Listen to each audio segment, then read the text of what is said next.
আপনারা যারা আমাদের এই গল্পগুলো শুনতে ভালোবাসেন তাদের জন্য রইল পরেশ দত্তের লেখা ডেভিল। মাঝরাতে ঘুম ভেঙে গেল মণিমোহনের। চোখ মেলে দেখলেন মাথার ওপর পাখা বন্ধ হয়ে গেছে। লোডশেডিং নয়, তবে পাশের ঘর তো বেড ল্যাম্প জ্বলছে। পাখা ঘোরার শব্দও শোনা যাচ্ছে। ভাদ্র মাসের গুমোট, একটুও বাতাস নেই। পাশের বাগানে গাছের পাতা নড়ছে না, ঘামে গেঞ্জি ভিজে গেছে। ইলেকট্রিক দেওয়াল ঘড়িতে দেখলেন রাত 2টো। ভাবলেন কি ব্যাপার, হঠাৎ পাখা বন্ধ হলো কেন? সুইচ বোর্ডের কাছে উঠে গেলেন। সুইচ বোর্ডের সব কটা সুইচ দেখলেন, পাখা অন করাই আছে। তাহলে পাখা ঘুরছে না কেন? তাজ্জব ব্যাপার।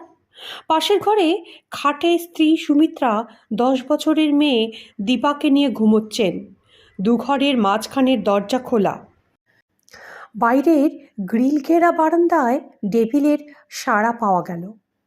মাসখানেক আগে কূর্ণগড়ে এই বাড়িটা কিনেছেন মণিমোহন। 3 তলার ভিতের ওপর 2 কামরার 1 তলা বাড়ি। 3 দিকে গ্রিল দিয়ে ঘেরা বারান্দা, মোজাইক মেঝে, আলসে ঘেরা বড় ছাদ, ছাদ পর্যন্ত পাকা সিঁড়ি। 2টো শোবার ঘরের পেছনে উত্তরে বড় ডাইনিং স্পেস, আর একদিকে সিঁড়ি, বাথরুম আর রান্নাঘর, ভাড়ার ঘর। অনেকটা জায়গা নিয়ে চারপাশে বাগান। কাগজে বিজ্ঞাপন দেখে বাড়িটা কিনেছিলেন। দাম দিয়েছিলেন মাত্র 3 লাখ। 3 লাখ টাকায় একটা জমির ওপর বাড়ি পাবেন ভাবতেই পারেননি তিনি। স্ত্রী ও মেয়েকে নিয়ে মণিমোহনের 3 জনের সংসার। হ্যাঁ, আরও একজন আছে, সে ডেভিল। ওদের পোষা গ্রেহাউন্ড। 2 মাসের বাচ্চাটা এক বন্ধুর কাছ থেকে উপহার পেয়েছিলেন মণিমোহন। ডেভিলের বয়স এখন 4-এর কাছাকাছি। প্রকাণ্ড শরীর, লম্বাটে মুখে ঝকঝকে 2টো লালচে চোখ, মেঘের মতো গম্ভীর ডাক। ছোট্টটি থেকেই ও বাড়ির একজন, সবসময় দীপার আশেপাশে ঘুরঘুর করে। ও চায় দীপা ওর সাথে একটু ছোটাছুটি করে খেলুক। গ্রিল ঘেরা বারান্দায় থাকে ডেভিল, ওর চেন খোলা থাকে। ডেভিল থাকতে চোর ডাকাতের সাধ্য নেই এ বাড়িতে নাক গলায়। খুব সজাগ ঘুম ডেভিলের। বাগানে পাতা পড়ার শব্দ পেলেই তড়াক করে লাফিয়ে ওঠে। সামনে পেলে জ্যান্ত ছিঁড়ে খাবে। ডাক শুনলে অচেনা লোকের হাড় হিম হয়ে যায়। পাশের ঘরে গিয়ে মণিমোহন দেখলেন স্ত্রী আর মেয়ে অকাতরে ঘুমোচ্ছে। গভীর রাতে তাদের বিরক্ত করতে চাইলেন না। বাইরের বারান্দায় ডেভিলের গলার চাপা গড়গড় শব্দ শুনলেন। বারান্দার এক কোণ থেকে আর এক কোণে ছোটাছুটি করছে। বুঝতে পারলেন না এত রাতে ডেভিল জেগে রয়েছে কেন। হঠাৎ এমন চঞ্চলিপা হয়ে উঠল কেন? দরজা খুলে ডেভিলের নাম ধরে ডাকতেই সে পায়ের কাছে ছুটে এসে কোমর ধরে দাঁড়িয়ে উঠল। চোখে চোখে কি যেন জানাতে চায়। একটা সিগারেট ধরাতে যাচ্ছিলেন, ঠিক সেই সময় ফ্যানটা ফুল স্পিডে ঘুরতে লাগলো।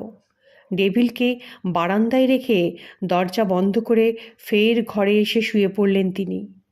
সকালে ঘুম ভাঙল 7টার পর। মেয়ে দীপা পাশের ঘরে পড়ছে। চায়ের কাপ এগিয়ে দিয়ে সুমিত্রা বললেন, তোমাকে একটা কথা না জানিয়ে পারছি না। মণিমোহন কাপে চুমুক দিয়ে বললেন, কি কথা? তার বউ বললে, এ বাড়িতে আর কেউ কি থাকে? মণিমোহন অবাক হয়ে বললেন, আমরা ছাড়া আবার কে থাকবে? তার স্ত্রী বলল, কাল সন্ধ্যা 6টা নাগাদ বাথরুমে যাবার সময় দেখি লাল পাড় সাদা শাড়ি পরা একজন সিঁড়ি দিয়ে উঠে যাচ্ছে। মণিমোহন হেসে উঠলেন, বললেন, নূতন জায়গা, ফাঁকা বাড়িতে একা একা থেকে বোধহয় ভয় পাচ্ছ। ওটা তোমার চোখের ভুল। মণিমোহনের কথায় কান না দিয়ে সুমিত্রা বললেন, আরে শুধু তাই নয়, 7টা নাগাদ দীপা বাথরুমে ঢুকবে বলে গিয়ে দেখে বাথরুম বন্ধ। ফিরে এসে আমাকে বলে, মা বাথরুমে কে আছে? দরজা ভেজানো, ভেতরে জলের শব্দ হচ্ছে। ছুটে গিয়ে বাথরুমের দরজা খুলে দেখি কেউ নেই, সব ফাঁকা। এবার হেসে উঠলেন মণিমোহন। বললেন, ভুল ভুল, তোমাদের দুজনেরই মনের ভুল। 2-4 দিন থাকো, ভয় কেটে যাবে। রাতে হঠাৎ ফ্যান বন্ধ হয়ে যাওয়ার কথা বললেন না মণিমোহন। চা শেষ করে দীপাকে নিয়ে বাগানে গেলেন মণিমোহন। শরতের ময়ূরকণ্ঠী আকাশের নিচে বৃষ্টি ধোয়া সবুজ গাছপালা, সকালের মিষ্টি বাতাসে মাথা দোলাচ্ছে তাল, নারকেল। ডেভিলের ফুর্তির শেষ নেই। বাগানের এক মাথা থেকে আর এক মাথা তীর বেগে ছুটে যায়, আবার কখনো ফিরে আসে। দাঁত দিয়ে দীপার জামা ধরে টানাটানি করে, যেন বলতে চায়, আমার সঙ্গে খেল। সুমিত্রাও বাগানে এসেছিল। শিউলি গাছের নিচে অজস্র ঝরা ফুলের কার্পেট। আঁচলে কিছু ফুল তুললেন, মালা গেঁথে ঠাকুরকে দেবেন। কোথাও অস্বাভাবিক কিছুই নেই। সকাল 9টার পরই বাড়ি থেকে বেরিয়ে গেলেন মণিমোহন। কলকাতায় তার পৈতৃক লোহার দোকান আছে। সারাদিন শত কাজের মধ্যেও মাঝে মাঝে মনে পড়ল স্ত্রীর কথা, দীপার কথা, গভীর রাতে ডেভিলের অস্বাভাবিক আচরণের কথা, রাতের বেলা হঠাৎ ফ্যান বন্ধ হয়ে যাবার কথা। বাড়ি ফিরতে রাত 9টা বেজে গেল। রাস্তায় তেমন আলো নেই, অনেক দূরে লাইট পোস্ট, ভালো করে কিছু ঠাহরই হয় না। গেট ঠেলে ঢুকতে যাবেন, ঠিক তখনই রাস্তায় একজন অচেনা লোকের সঙ্গে দেখা। তিনি বললেন, আপনি বুঝি এই বাড়িটা কিনলেন? খানিকটা থমকে দাঁড়ালেন মণিমোহন। বললেন, আপনাকে তো ঠিক চিনতে পারলাম না। পাজামা পাঞ্জাবি পরা, মুখে ঘন গোঁফ দাড়ি এক ভদ্রলোক হেসে এগিয়ে এলেন। বললেন, আমি এই কাছেই থাকি, কোনো অসুবিধে নেই তো? মণিমোহন বললেন, না না, বেশ ভালোই আছি, বলে তিনি গেট খুলে ভেতরে চলে গেলেন। ঘরে ঢোকার সময় তিনি শুনতে পেলেন ভদ্রলোক বলছেন, ভালো ভালো, খুব ভালো, তবে নতুন জায়গা তো, একটু সাবধানে থাকবেন। তারপরে পিছন ঘুরতে তিনি আর ভদ্রলোকটিকে দেখতে পেলেন না। বাগান পেরিয়ে বাড়ির দরজায় নক করতে সুমিত্রা দরজা খুলে দিলেন। পাশে ডেভিল। অনেকক্ষণ আকাশে মেঘ করেছিল, দমকা বাতাসের সঙ্গে বৃষ্টি নামল। বাথরুম থেকে ফ্রেশ হয়ে বেরুতে সুমিত্রা চা নিয়ে এলেন। মুখটা শুকনো। বললেন, আজও সন্ধ্যা 6টা নাগাদ লাল পাড় শাড়ি পরা ওই মহিলাকে দেখলাম, যেন সিঁড়ি দিয়ে উপরে যাচ্ছে। স্ত্রীর মুখের দিকে তাকিয়ে কথাটা অবিশ্বাস করতে পারলেন না মণিমোহন। বললেন, তুমি ডেকেছিলে তাকে? চোর নয় তো? মহিলা বললেন, আমারও সেই কথা মনে হয়েছিল, সাহস করে ডাকলাম। বললাম, কে আপনি, দাঁড়ান। রুদ্ধশ্বাসে স্ত্রীর মুখের দিকে তাকালেন মণিমোহন। বললেন, তারপর? তার স্ত্রী বললেন, মহিলা সিঁড়ির মাঝখানে থমকে দাঁড়ালেন, তারপর আস্তে আস্তে পেছন ফিরে মুখ ঘোরালেন আমার দিকে। মণিমোহন বলল, কি দেখলে? ভদ্রমহিলা বললেন, দেখলাম ঘোমটার নিচে মুখ নেই, শুধু আগুনের মতো জ্বলছে দুটো চোখ। কথাটা বলতে বলতেই ডুকরে কেঁদে উঠলেন সুমিত্রা। বললেন, আমার বড় ভয় করছে, এবারে কিন্তু ভালো নয়। এখানে আমি দীপাকে নিয়ে একটা দিনও থাকতে পারবো না। দীপা আজও ভয় পেয়েছে। মণিমোহন দীপাকে ডাকলেন। বললেন, কি হয়েছে মা? দীপা বলল, আজ সন্ধ্যা 8টা নাগাদ বাথরুমের বাইরে বেসিনে হাত ধুতে গিয়ে দেখি গোটা বেসিন রক্তে লাল হয়ে আছে। ছুটে এসে মাকে বললাম, মা গিয়ে দেখলো কিচ্ছু নেই। মণিমোহন মেয়ের মুখের দিকে তাকিয়ে আবার জিজ্ঞেস করলেন, তুমি ঠিক দেখেছিলে তো? সে বললে, হ্যাঁ বাপি, অনেক রক্ত, টকটকে লাল, আমার ভয় করছিল। মণিমোহন বলল, ডেভিল তখন কোথায় ছিল? বলল, বাপি, ডেভিল খুব ছটফট করছিল, গজরাতে গজরাতে ঘর থেকে বারান্দায় ছোটাছুটি করছিল। সব শুনে মণিমোহন বললেন, বুঝতে পারছি তোমরা আতঙ্কে ভুগছ, মন থেকে ভয় তাড়াও, দেখবে সব ঠিক হয়ে গেছে। এসবের মধ্যে কখন যেন মেঘ কেটে গিয়ে শরতের মেঘমুক্ত আকাশে শুক্লপক্ষের চাঁদ উঠেছে। মণিমোহন বললেন, চলো সকলে ছাদে বেরিয়ে আসি। ছাদে গিয়ে দীপা বলল, দেখো দেখো বাপি, আকাশে কি সুন্দর চাঁদ উঠেছে। সুমিত্রা রান্নাঘরে ব্যস্ত ছিলেন, তাই ডেভিল আর দীপাকে নিয়ে ছাদে উঠেছিলেন মণিমোহন। শুক্লপক্ষের চাঁদের আলোর বন্যায় ভেসে যাচ্ছে শরতের স্বচ্ছ আকাশ। রাত্রির স্নিগ্ধ শীতল বাতাসে মাথা তুলে দুলছে তাল নারকেলের গাছ। মন ভরে গেল। ধোয়া ধুলোর শহরে এমন মুক্ত পরিবেশ ভাবাই যায় না। রাত 10টা নাগাদ ডেভিল দীপাকে নিয়ে নিচে নেমে এলেন মণিমোহন। ততক্ষণে রান্না হয়ে গেছে তার স্ত্রীর। রাত 11টার সময় হেসেলের কাজ শেষ করে দীপাকে নিয়ে পূব দিকের ঘরে শুতে গেলেন সুমিত্রা। সেদিনের ইংরাজি দৈনিকটা নিয়ে বিছানায় শুলেন মণিমোহন। কাগজ পড়তে পড়তে এক সময় ঘুমে চোখ ঢুলে এসেছিল, জানতেন না। আলো নেভাতেও ভুলে গেছিলেন। গুমোট গরমে ছটফট করে গভীর রাতে ঘুম ভেঙে গেল মণিমোহনের। পাখা আজও বন্ধ। ঘরে জোর পাওয়ারের আলো জ্বলছে। একটা ভারী জিনিস বারবার বুকে ধাক্কা দিচ্ছে। চোখ মেলে আঁতকে উঠলেন তিনি। সিলিং ফ্যান থেকে নাইলনের দড়িতে ঝুলছে একটা লাশ। লাশটার মুখে গোঁফ, দাড়ি। তারই পায়ের ধাক্কা লাগছে মণিমোহন বাবুর বুকে। মণিমোহনবাবু নিজের চোখে বিশ্বাস করতে পারলেন না। শরীর অবশ, চিৎকার করার চেষ্টা করলেন, কিন্তু গলা থেকে গো গো ছাড়া কোনো শব্দই বেরোলো না। ভয়ে বোধ করি দিশেহারা হয়েছিলেন বেশ কিছুক্ষণের জন্য। ফের যখন চোখ মেলে তাকালেন, তখন পাখা চলতে শুরু করেছে। পাখার নিচে কিচ্ছু নেই। গলা শুকিয়ে কাঠ। বিছানার উঠে বসে পাশের টেবিল থেকে ঢকঢক করে জল খেলেন মণিমোহন। শুনলেন বাইরের বারান্দায় ডেভিল প্রচণ্ড রাগে গজরাচ্ছে, ছোটাছুটি করছে, নখ দিয়ে দরজা আঁচড়াচ্ছে। দরজা খুলে ডেভিলকে ঘরের ভেতরে নিয়ে এলেন মণিমোহন। ডেভিল তখনও হাঁপাচ্ছে। এলোমেলো চিন্তায় বাকি রাতটা তার আর ঘুম এলো না। হঠাৎ মনে হলো সিলিং ফ্যান থেকে দড়িতে ঝোলানো লাশটার দাড়ি গোঁফওয়ালা মুখটা চেনা চেনা লাগছে। চকিতে মনে পড়ে গেল বাড়িতে ফেরার সময় গেটের কাছে যে লোকটাকে দেখেছিলেন, তার মুখের সঙ্গে মিল আছে লাশের মুখের। কিন্তু এমন ভয়ানক দুঃস্বপ্ন দেখলেন কেন? সিলিং ফ্যান থেকে ঝুলে থাকা লাশের কথা তিনি তো কখনো চিন্তা করেননি। এবার কথাগুলো ভেবে ভয় পেলেন মণিমোহন। আর একটা রাত এখানে থাকলে তিনি পাগল হয়ে যাবেন।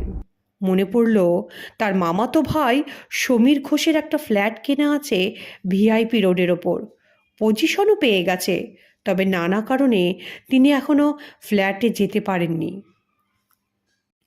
অন্য দিনের চাইতে আজ একটু আগেই বাড়ি থেকে বেরোলেন মণিমোহন। দোকানে গিয়ে ফোনে সমীর ঘোষের সঙ্গে যোগাযোগ করলেন। সমস্যার কথা খোলাখুলি বলে তার ফ্ল্যাটটা কয়েকদিনের জন্য থাকতে চাইলেন। সমীর সঙ্গে সঙ্গে রাজি হয়ে গেল। তবে তিনি বললেন যে তার ফ্ল্যাটটা তো অনেক দিন বন্ধ, সেটা পরিষ্কার করতে হবে। তার জন্য অন্তত একটা দিন তাকে দেরি করতে হবে। আজ সন্ধ্যার আগেই বাড়ি ফিরে সুমিত্রাকে ফ্ল্যাটের কথা জানালেন মণিমোহন। যেমন করে হোক আর দুটো রাত এ বাড়িতে কাটালেই সমস্যার সমাধান হয়ে যাবে। শুনে সুমিত্রা বললেন, আর একটা রাতও এখানে থাকতে সাহস হয় না গো। এই বাড়িতে আগে যে ঠিকে ঝি কাজ করতো, সেই তুলসীর মার কাছে শুনলাম আগের মালিকের স্ত্রী একদিন দুপুরে ডাকাতের হাতে খুন হয়। ডাকাতরা সর্বস্ব লুট করে পালিয়ে যায়। রাতে স্বামী এসে স্ত্রীকে মৃত অবস্থায় দেখে। কথাগুলো শুনে মণিমোহন আঁতকে উঠলেন, বললেন, কি ভয়ঙ্কর। সুমিত্রা বললেন, স্বামী এত বড় মানসিক আঘাত সহ্য করতে পারেনি। পরের দিনই সিলিং ফ্যানের সঙ্গে দড়ি বেঁধে গলায় ফাঁস দিয়ে সুইসাইড করে। সেই সময় মণিমোহনের মনে পড়ে গেল বেসিনে রক্তের দাগ, রাতে সিলিং ফ্যানের নিচে ঝুলন্ত লাশের কথা। সুমিত্রা তখনও বলে চলেছে, তুলসীর মা বলছিল ওর হাতে নাকি ভালো গুণিন আছে, তারা বাড়ির দোষ কাটাতে পারে। তুমি কি বলো গো? মণিমোহন বললেন, পরে ভেবে দেখব বলে সুমিত্রা চলে গেল রান্না চাপাতে। আজও সন্ধ্যা থেকে আকাশে মেঘ জমেছিল, চেপে বৃষ্টি নামলো, গুম গুম করে মেঘ ডাকতে লাগলো, দমকা বাতাস বইতে শুরু করলো। জানলা বন্ধ করে দিলেন মণিমোহন। রান্নার দেরি আছে, আর এক কাপ চা খাবে নাকি জিজ্ঞেস করতে এলো সেই সময় সুমিত্রা। একটা পত্রিকার পাতা উল্টো পাল্টে দেখছিলেন মণিমোহন। বললেন, বাদলার দিন, দিলে মন্দ হয় না। তা দীপা কী করছে? তার স্ত্রী বললেন, ওই তো পড়ছে। পুবের বারান্দা থেকে ডেভিলের ডাক শোনা গেল। ফের রান্নাঘরে চলে গেল সুমিত্রা। মিনিট পাঁচেক পর ফের ঘরে এলেন সুমিত্রা। বললেন, আরে রান্না হয়ে গেছে, খেতে দেব? চকিতে স্ত্রীর দিকে তাকিয়ে মণিমোহন বললেন, সে কি, একটু আগে তুমি যে চায়ের কথা বলে গেলে, আমি তো চায়ের অপেক্ষা করছি। সুমিত্রা অবাক হয়ে বললেন, বলো কি, এতক্ষণ তো রান্নাঘরে ছিলুম, কখন তোমাকে চায়ের কথা বললুম? জেগে জেগে স্বপ্ন দেখছো নাকি? সুমিত্রার মুখের দিকে তাকিয়ে কথাই বলতে ভুলে গেলেন মণিমোহন। না, তিনি স্বপ্ন দেখেননি। তাহলে একটু আগে কে এসেছিল এই ঘরে? সুমিত্রার ছদ্ম পরিচয়। ভাবতে গিয়ে বুকের রক্ত হিম হয়ে গেল মণিমোহনের। বাইরে বৃষ্টি কমে এলেও তখনও এলোমেলো দমকা বাতাস বইছে, ঘন ঘন বিদ্যুতের ঝলকানি আর মেঘের গুরু গুরু আওয়াজও শোনা যাচ্ছে। হঠাৎ মা মা আর্তনাদ করে পাশের ঘর থেকে ছুটে এলো দীপা। বলল, মা, ওই ঘরে বসে পড়ছিল, কে যেন এসে আমার হাত থেকে বই কেড়ে নিয়ে টেবিলে ছুঁড়ে ফেলে দিল। ভয়ে ভয়ে জিজ্ঞেস করলেন মণিমোহন, কাউকে তুমি দেখেছিলে? দীপা বললে, না না, কাউকে দেখিনি। তখন দীপার মা বলল, তাহলে নিশ্চয়ই দমকা হাওয়ায় তোমার হাত থেকে বইটা ছিটকে পড়ে গেছে। দীপা বলে, না বাপি, মনে হলো কেউ হাত থেকে বইটা ছিনিয়ে নিল।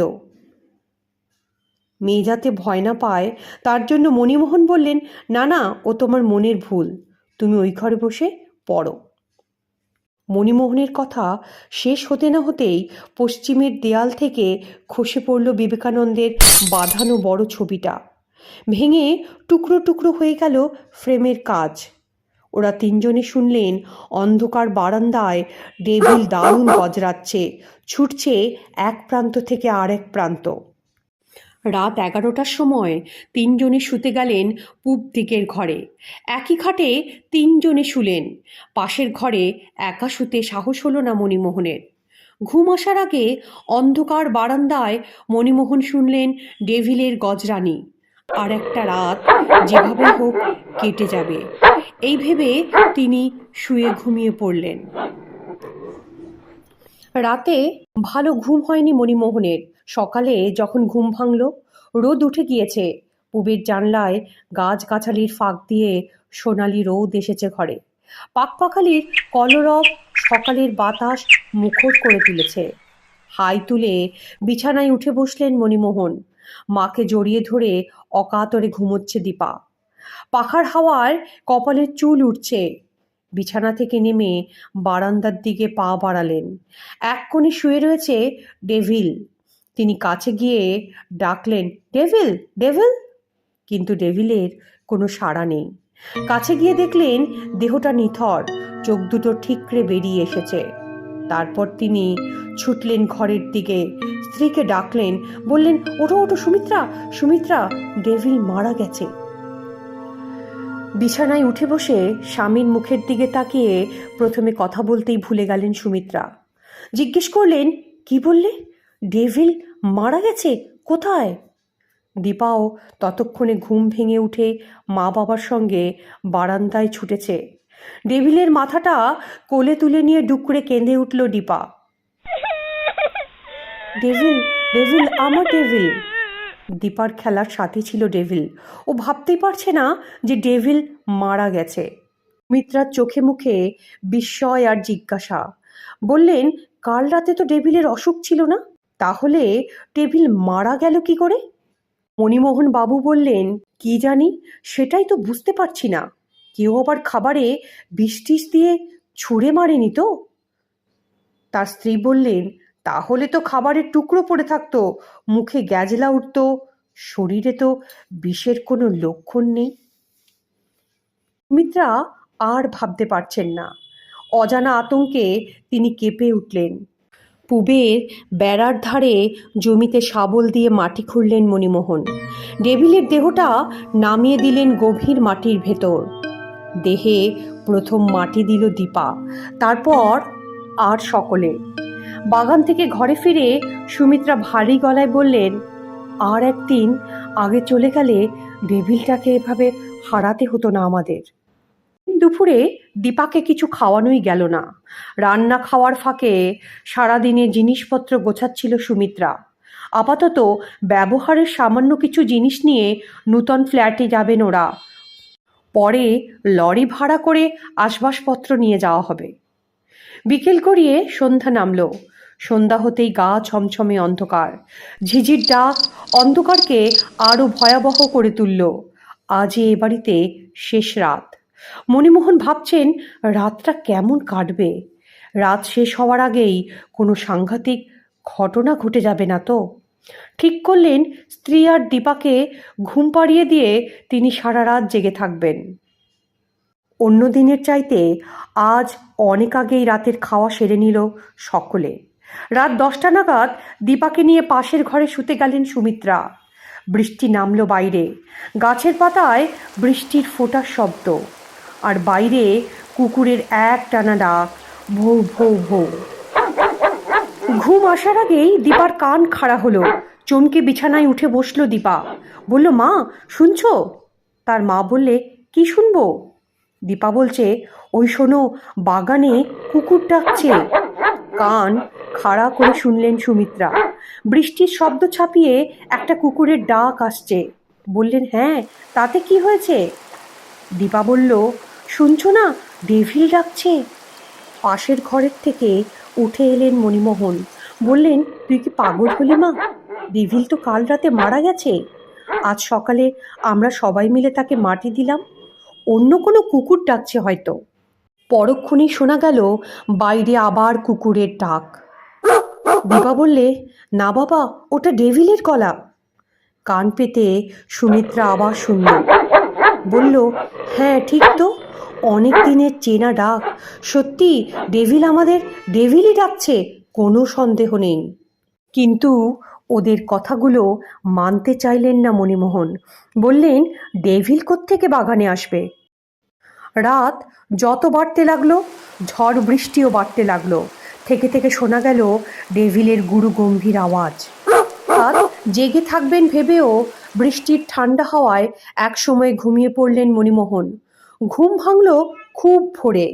চোখ খুলেই লাফিয়ে উঠলেন। আতঙ্কে বুকটা কেঁপে উঠল। না জানি রাতে ঘুমের মধ্যে কি একটা অনর্থ ঘটেছে। পাশের ঘরে দৌড়ে গেলেন তিনি। দেখে নিশ্চিন্ত হলেন সুমিত্রা দীপা তখনও অকাতরে ঘুমোচ্ছে। বুক উঠছে নামছে সমান তালে। খানিক বাদে সুমিত্রা জেগে উঠলেন, সেই সঙ্গে দীপাও। সুমিত্রা হেসে বললেন, এমন নিশ্চিন্তে এ বাড়িতে কখনো ঘুমোয়নি গো। গভীর রাতে মাঝখানে টেবিলের ভারী গলার আওয়াজ শুনেছি শুধু। দুহাতে চোখ রগড়াতে রগড়াতে দীপাও বলছে, আমিও কাল খুব ভালো ঘুমিয়েছি মা। মণিমোহন বললেন, সারা রাত জাগবো ভেবেও আমিও ঘুমিয়ে পড়েছিলাম জানো। কাল রাতে একবারও পাখা বন্ধ হয়নি, কোনো দুঃস্বপ্নও দেখিনি। দীপা বলল, বাবা আমরা এখান থেকে কখন বেরোবো? বাবা বললে, আর একটু পরে চা খেয়ে আমি ট্যাক্সি ডাকতে যাব। সুমিত্রা বললেন, আজকের দিনটা থাক। মণিমোহন অবাক হয়ে বললেন, ডেভিলের ওই ভয়ানক মৃত্যুর পরেও তুমি এ বাড়িতে আর এক রাত থাকতে চাইছো? সুমিত্রা বললেন, লক্ষ্য করেছ কোনো অনর্থ ঘটেনি কাল রাতে? আমার মনে হয় ডেভিল বেঁচে থাকতে যা পারেনি, মৃত্যুর পর হয়তো তা পেরেছে। মণিমোহন অবাক হয়ে জিজ্ঞেস করলেন, কি পেরেছে ডেভিল? সুমিত্রা বলল, ডেভিলের আত্মা প্রেতাত্মাদের বাড়ি থেকে দূর করে দিয়েছে। মণিমোহন বললেন, ডেভিল যদি কোনোদিন সামনে এসে দাঁড়ায়, ভয়ে আটকে উঠবে না তো? দীপা বললে, না বাপি, ডেভিল কাছে এলেও আমি ভয় পাবো না। সকাল 9টায় দোকানে বেরোবার সময় মণিমোহন বললেন, তাহলে সমীরকে ফোন করে বলে দেব যে তার ভিআইপি রোডের ফ্ল্যাটটার আমাদের আর দরকার নেই, তাই তো? শ্রোতা বন্ধুদের উদ্দেশ্যে অনুরোধ, আমার এই গল্পটা যদি আপনাদের ভালো লাগে চ্যানেলটাকে লাইক, সাবস্ক্রাইব আর শেয়ার করতে ভুলবেন না কিন্তু।